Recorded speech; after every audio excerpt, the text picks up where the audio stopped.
বন্ধুরা, আজকে 6ই August নিফটির prediction করব।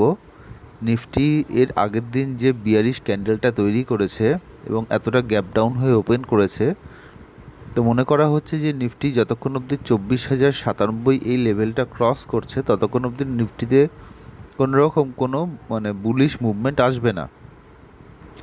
নিফটির তলার দিকে 23,800 এই লেভেলে একটা সাপোর্ট আছে, কিন্তু যদি এই লেভেলে সাপোর্ট ভাঙে সেই ক্ষেত্রে 23,335 এই লেভেল অবধি আমরা দেখতে পাবো। মনে করা হচ্ছে যে 24,000 লেভেলে নিফটি খানিকক্ষণ সময় কাটাবে এবং তারপরে গ্যাপ আপ দিয়ে 24,700 লেভেলের দিকে যাওয়ার চেষ্টা করবে এই সপ্তাহে। যারা কল বা পুট নিয়ে কাজ করছেন তারা এখন কিন্তু কল বা পুট কিনবেন না, বিক্রি করুন এবং কভার্ট কল বা পুট ইউজ করুন।